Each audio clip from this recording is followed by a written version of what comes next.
Welcome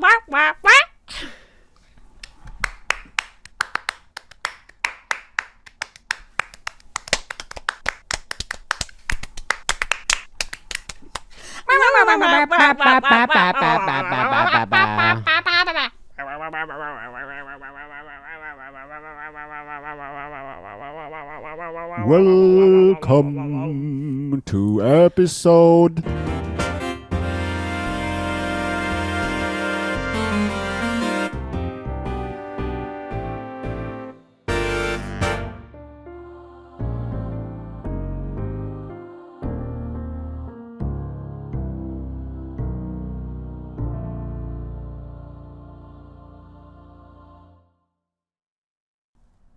3. Yes. In the show of life. 3, what a great number. Yes. You know, I feel like this is a reboot. Completeness. Of gods, of Trinity, of surplus, of the seasons, of morning, noon, and night. I was born the 3rd of the month, and it was recently, and Ri forgot. She didn't know.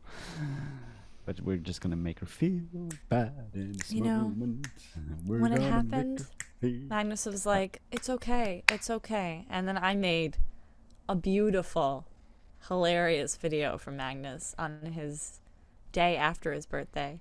And I thought to myself, all will be forgotten. What a good friend. And then he tells the whole world of my mistake. Which, to be honest, I deserve it. I do deserve it. It is. Subscribe to our Patreon to get that video. Oh. Subscribe to our Patreon. Subscribe to Patreon. To get that video. It's a pretty intoxicating video. If you want to see my beautiful face. Her beautiful, like in 7 different places on screen. Their beautiful face. Beautiful. Magnus, yes. How did you feel when I didn't say happy birthday to you on your birthday? How did that make you feel? Actually, it was kind of funny. Because I was like, I thought about like sending her a message and be like, hi, it's my birthday today. To just like save their ass. Okay, the worst part about this is that we like talk almost every day, which is why it was unfortunate that I didn't say anything on his birthday. True. But then you, I didn't send you a message, and I was like. But why? But then you said, didn't you see my Instagram and all the people sharing on the Instagram story? And then I looked. I did see your Instagram. But every birthday response was in Norwegian, so I didn't know what they were saying.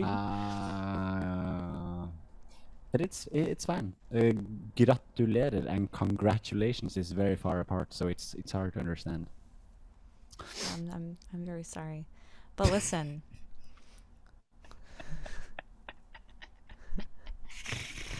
Listen, you're 27, so it's a throwaway birthday anyway. Exactly. I'm getting old. I'm gonna slowly die. And everyone knows that 27 is one of the, the worst. Because now I can't. You just want to get it over with. I can't actually change myself anymore. No, that's it. This is who you are now. This is who I am. I'm just have to like pay up to get like a big 5 and then just suck up with being a bad boy, bad person, bad monarch for the rest of my life. You just have to wait another 27 years and then you'll be all set. 54. Yeah. That's the year. Oh yeah. I do get like a midlife crisis when I'm 54 and be like, I'm gonna get myself a cool motorcycle and start a rock and roll band. I like the idea of you having that voice when you're 54. Like, just over the years, it slowly transitions. You get a little bit more, and then all of a sudden, that's who you are. no Norwegian accent anymore. Full on American No. trucker dude. You know. Just a trucker dude who's a consensual womanizer. Yep. Not. I Goals. don't think. Goals. I'm you know. not sure. I'm not sure. I'm not sure. I too want to be a gritty trucker man, womanizer, but Who I doesn't? can't. To be honest. That's true. True. You know, I was watching a video last night Of about it was a 2-hour YouTube video about Yes. envy. for About envy. my favorite YouTuber. My favorite YouTuber. ContraPoints? You watched it? Yes. Okay, for I the audience, did follow watch it. ContraPoints. She's great. Follow She's got really ContraPoints. great She's the philosophical, well-researched videos about larger topics at hand. And in this past episode, she talked about envy. And I thought that we could Envy. bring that a little bit into our conversation because you and I talk a lot about Are envious. struggling, like emotionally struggling as artists, you know, like Yes. pursuing a degree, but outside of the degree too, you know, just trying to figure out how we can be our most authentic selves, and be very just focused on that aspect and not outwardly at everybody else's experiences. And another interesting thing that you pointed out, and I thought about you last night watching this video, because you have said on multiple occasions that in Norway, it isn't a thing to sort of advertise yourself and to like brag about your success, while in America Accomplishments. it's very much a thing. And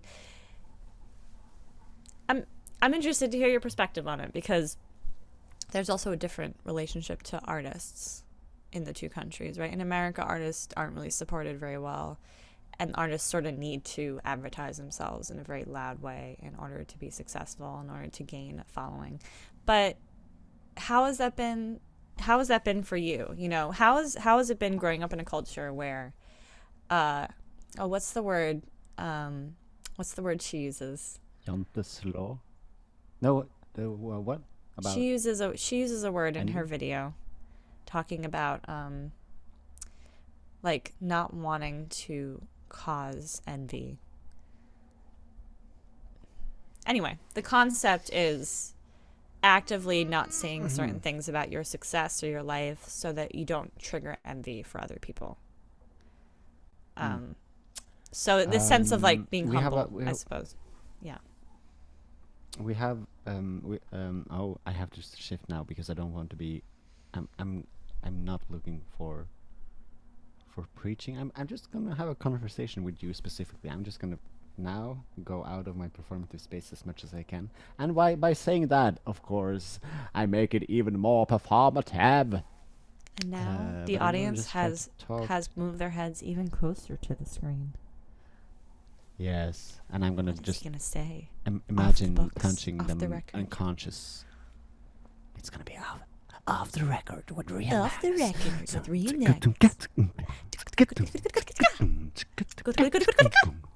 Off the record. With real Magnus. Three Magnus. Go ahead. Yeah, so you and I, we have talked before about the concept of Janteslå, which is a concept in the Scandinavian countries where it's frowned upon to stick your head out and be like, yes, I've achieved stuff, which is basically kind of a counter measurement to like cause envy, I guess. And I have another point where I disagreed with Contra or Natalie, which we can bring up later. But I think it's very. I feel it's so fascinating that she kind of just talks about how kind of this humbleness culture is kind of, if you think about it from like an artist, like the arts perspective, how in America it feels very competitive, and in Norway we're doing so much to make it non-competitive, to like stop that kind of notion of someone being better, or this is like conquering that or like struggling for money. We're just trying to like just not talk about it, especially in the arts arts community, because we're terrified for if we start fighting amongst ourselves, the right-wing ghouls will come and take all our money. We don't want that. We don't want it. Yeah. Did it satisfy your question?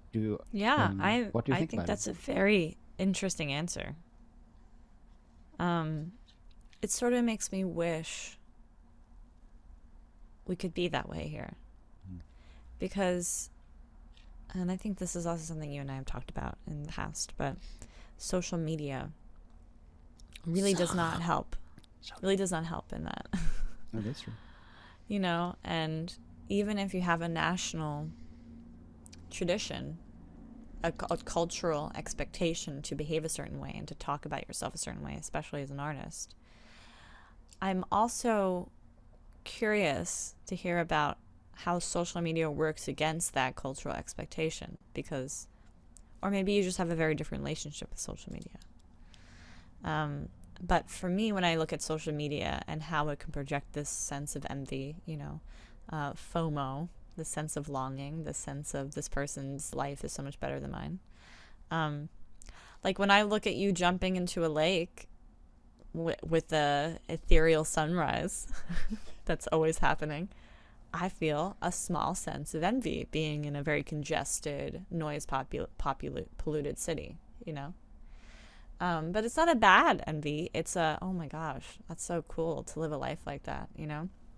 But getting around the point is social media does project that sense. It very much harnesses and caters to longing to be someone else, and then in turn projecting an image of yourself that maybe isn't entirely true. Maybe it's a little exaggerated, or maybe it's a version of yourself that you want to project into the world but isn't entirely who you are.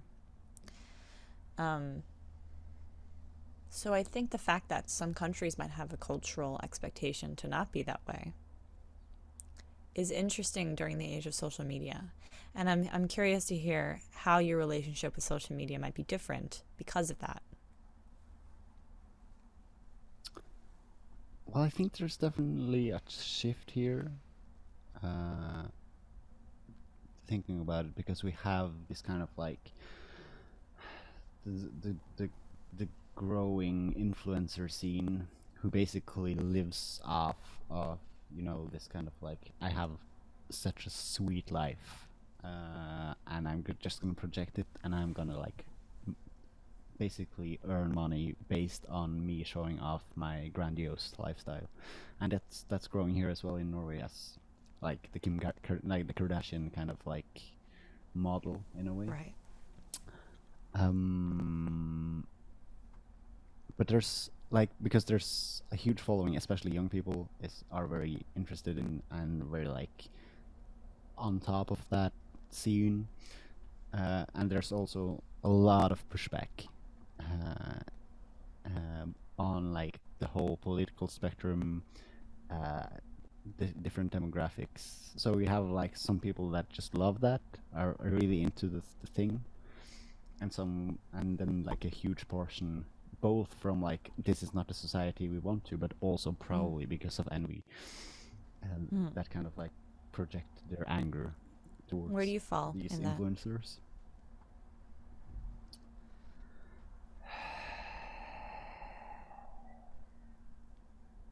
Asking the tough questions. Asking the hard here. questions. Yeah. We know we told you that you'd be refraining from the magnitude of life, but in reality, we're pushing into the magnitude This of is life. the magnitude. This is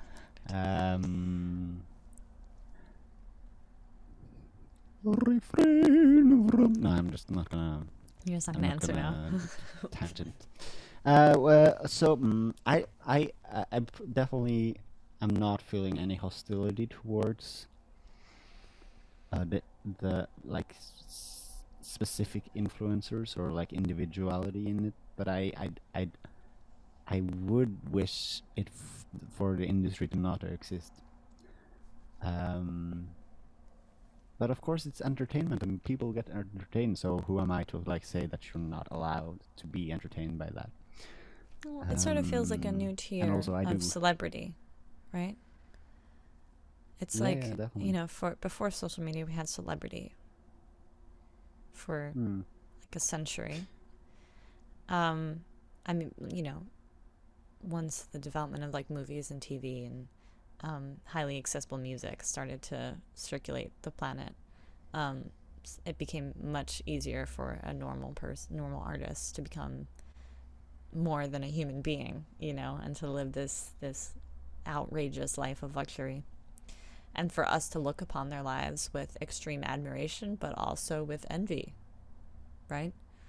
So it became harder to be in a culture where there is an emphasis of, I was going to use the word humility, but then I'm still thinking back on this video with ContraPoints with the concept of morality, which we don't want to go too much out of context in this podcast, but basically she talks about Nietzsche and how he talks about morality a little bit, and how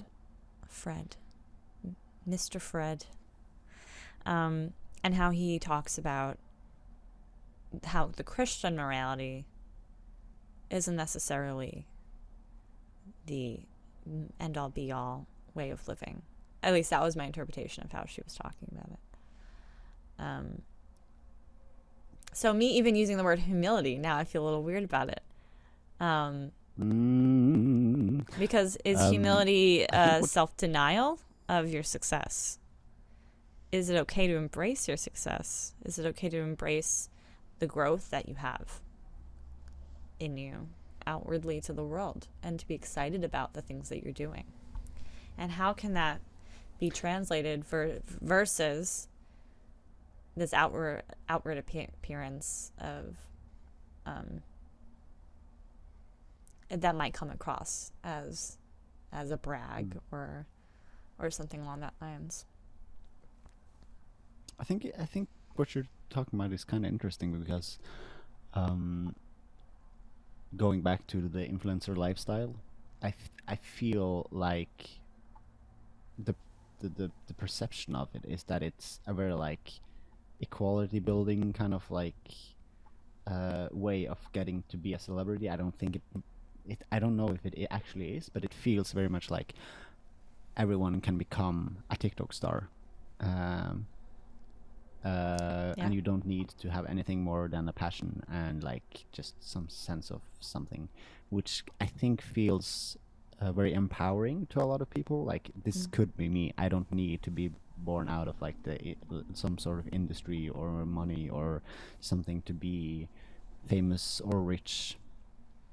But I can sit wherever. I don't need to be anywhere near any industry or have any like sort of networking ability. I just need to like produce content that people like, and I really find that interesting. But I'm not sure if that's actually the case. Again, I just want to. What makes you think about the motive behind a lot of what people want? Is it viewership? Is it likes? I think for most people, even if they say it isn't, it is still, those are still components to it. And those components, number of views, number of likes, sort of translate into like a salary, like a social salary, right? Like, I'm richer than you because I have over 10K followers. I don't. Nowhere close. But like the general influencer is like, I'm more influential because I have this amount of followers. I have this amount of this is how big my platform is. And what I'm saying, but of course that makes ad revenue. Yeah. Right. And really, when we really step back, it's all about the megacorps making consumers products. But that's a totally other conversation that we don't need to get into right now. Welcome to episode 255 with Magnus and Ri. When we discuss the social, like the economic The implications. monetization and of human actually have beings something as products. exactly, and we actually have read and researched before that episode, so we could have a Hey, I watched The Social conversation Dilemma worth on having. Netflix. I'm an expert at this topic. Hey, you did. You are an expert. You're an expert. I am an expert. Um, But yeah, let's backtrack. Social media. yeah. Social media. Relationship with social media and how we. So for me, I don't have a very healthy relationship with social media. Social media destroys human confidence. Everything. I've had a few times in my life where I've had to deactivate my accounts or delete my apps, just by feeling this very intense sense of overwhelm, of feeling like, of having the fear that I'm projecting a false image of myself, even if it isn't a false image of myself, and not wanting an audience to judge that, as simply just wanting to live and to just be in my own bones and to not be always performing my life. But as we both know, as artists, especially in America, social media has become the major platform for advertising your shows, for getting your work out to the public, especially when you don't have labels and you don't have any company that you're associating with. That's the sole way of communicating. And personally, I have reaped the benefits of posting my work on social media. So I can't even say that that's just an idea. It is true that at this point in artists' lives, social media is a major component to success. So, you have these two relationships. There's this person that has a very insecure relationship with social media and is like constantly deleting or deactivating the platforms. And then this other version of the person who's an artist and feels like they don't have an option but to embrace social media. And there's no in between. And I feel stuck in that, those two polar opposite emotions. I have a question for you regarding that. Say, if you were in a space where your body and your mind was whole and centered and strong and feeling at rest, healthy even, do you think you would have the same relationship with social media then?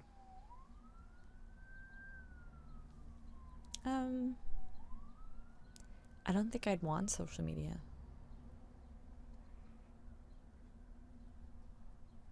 I think if I was in an entirely peaceful state of mind and body and environment, I think social media would disrupt that. Because it's not just what I'm doing on social media. It's the constant vitriol and narrow-mindedness that I'm seeing on it as well. That makes me feel very depressed about the reality that we live in. And it's hard to divert my eyes because, I know when I say that, the immediate assumption is unfollow all your Trumps, all the people that voted for Trump or something. But it's not even that. It's all sects of people. It's all people with all different beliefs. And there's a lot of people that I'm on their side. But some of the things they project into social media really upsets me, really puts me in a bad state of mind. So if I was in a really peaceful state, I think I would not have social media. I think I would just cancel that out of my life because it doesn't provide a sense of safety and well-being and comfort. yeah, I think that would be my answer. Cool. How about you? Or are you in a state of peace and well-being? I am the peace and You are well-being the of- peace, yes. yeah. No, I think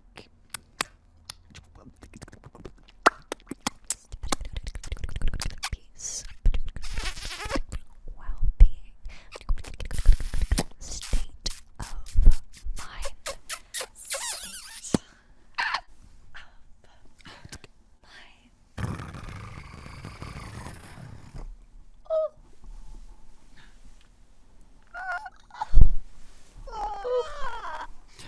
I think because I think there's definitely upsides to social media. For example, you and I, we share multiple times fun stuff on the Instagrams. Yes, we do. Shout out to At Tom Cardy, Cardy. everyone. And also, Funkiest of Frogs is something to watch out for. Get that in your Instagram feed. I don't remember. Yeah. But regardless of that, I think there's a lot of good content and interesting and entertaining stuff going on for everyone. And I think That's true. And it's also it's yeah, again, it's very like, it feels very, the power level, like you just kind of like equate all the power levels. Everyone is just as important. And we assume, but maybe algorithms.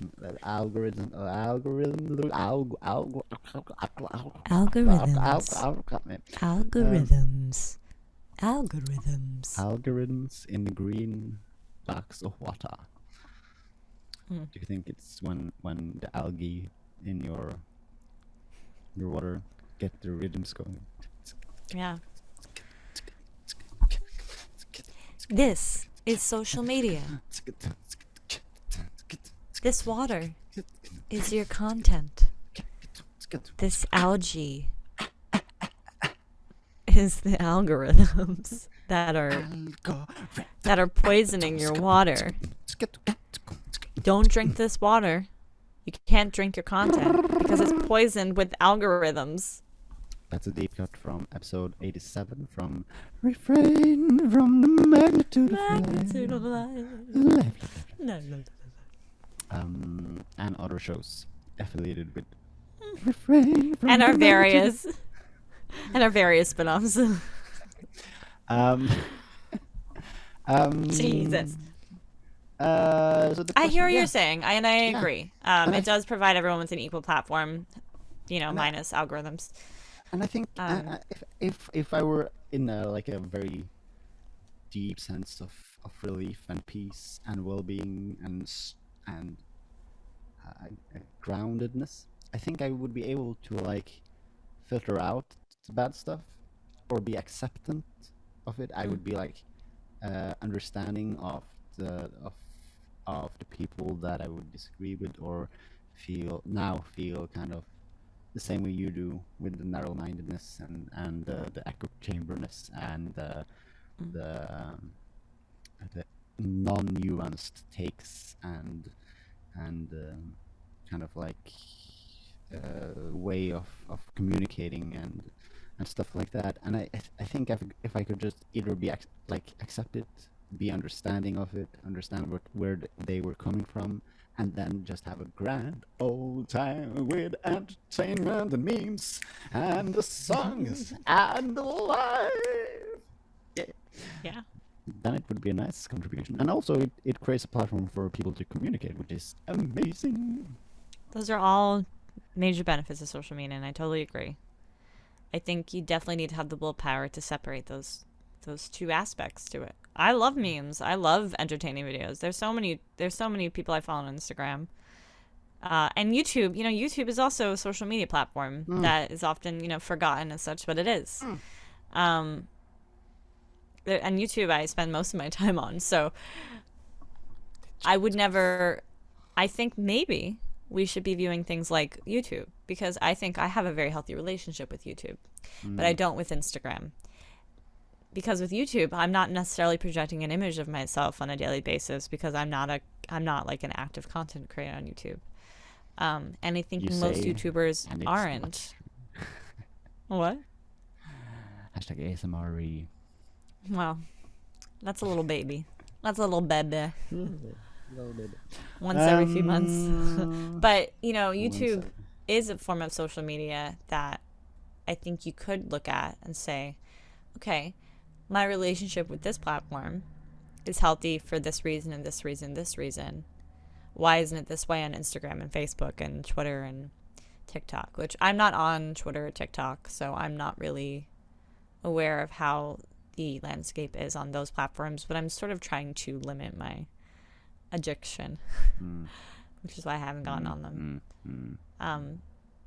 But I think, yes, I do agree. I think there is a it's very possible to have a very healthy relationship with social media if you're in a good state of mind. But if you are struggling, it can make it worse. I think so too. And I think that's why we need to address that much more forefront. That it exacerbates mental health issues, especially in teens, especially in young adults. And we go back to this concept of envy. You know, I can't imagine how life is as a teenager during this time, and the amount of envy that they feel, the amount of like low self-worth and constantly comparing yourself to others. Whereas like when we were younger, I'm grateful that I didn't have that I wasn't, you know, my life wasn't on full display like everybody else as I was growing and figuring out who I was. And this conversation isn't new or novel, but it is something worth talking about because it affects all of us very, very equally and very intensely. True.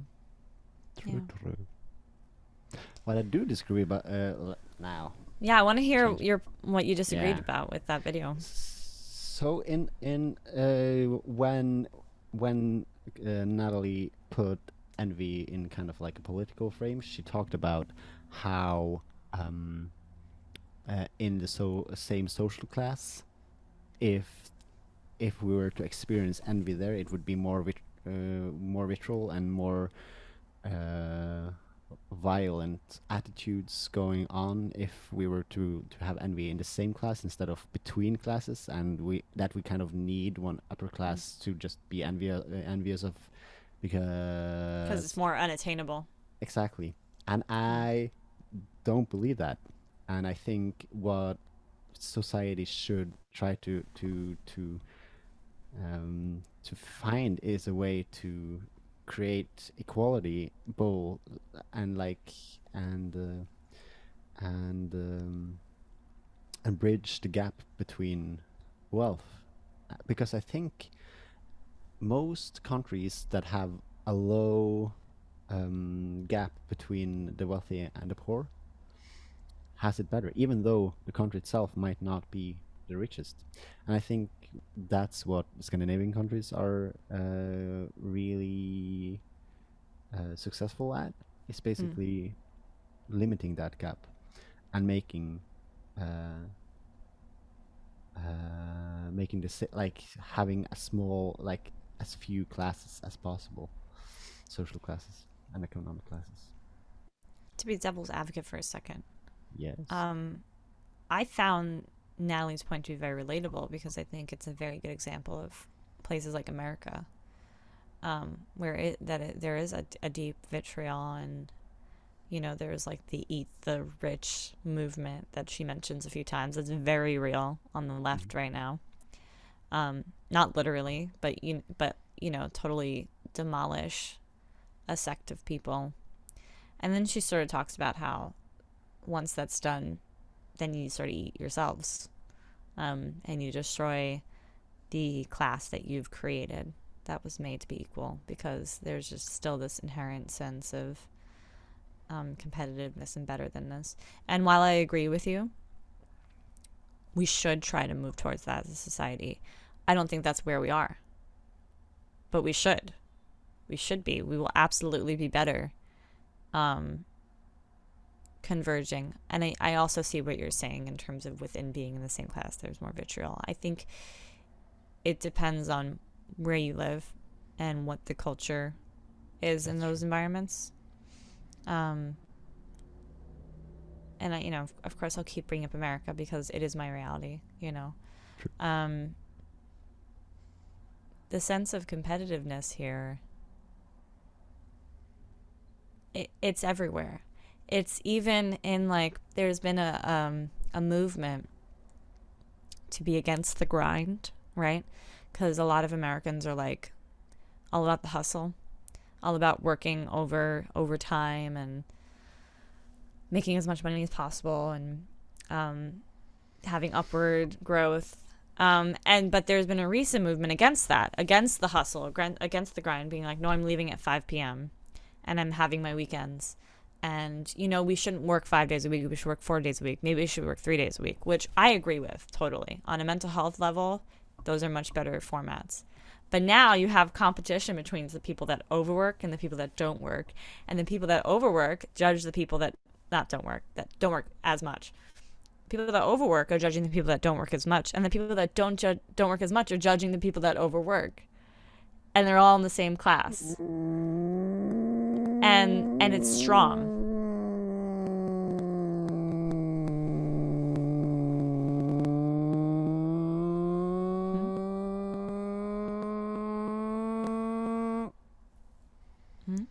Yeah. Yes.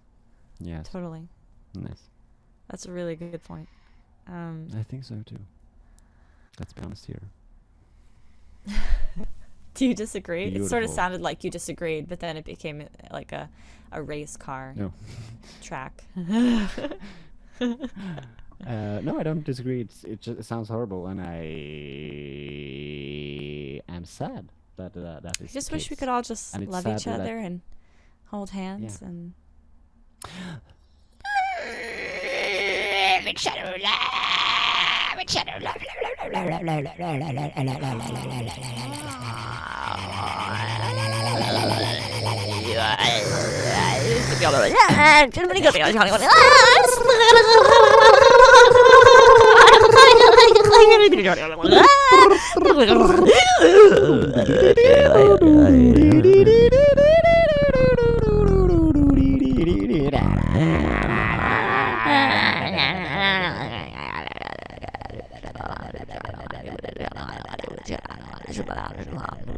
Well, thanks for joining us today. This was a great conversation about envy and social media and friends and Norwegian cultural norms versus American cultural norms. Would you agree? Would you agree? Would you agree? Have you grown? Would you agree? Would you agree? Would you agree? Have you grown? Would you agree? Would you agree? Would you agree? Would you agree? Would you agree? In the comment section below. Would you agree? Would you agree? Would you agree? Would you agree? Would you agree? Would you agree? Would you agree? Would you agree? Would you agree? Would you disagree? Oh no, they disagree. Would you disagree? Disagree? Disagree? Disagree? Disagree? Disagree? If you disagree, Twitter. write in the comments why you disagree, and think about our conversation about envy and about talking like humans. And maybe you will comment in a nice humanitarian way. You agree? Do you agree? Be angry in the comment section. Be angry. Spout your hatred. Feel the devilness inside you. Feel the darkness in you. Jazz. Feel the jazz monster. Feel the jazz monster. Feel the jazz monster inside of you.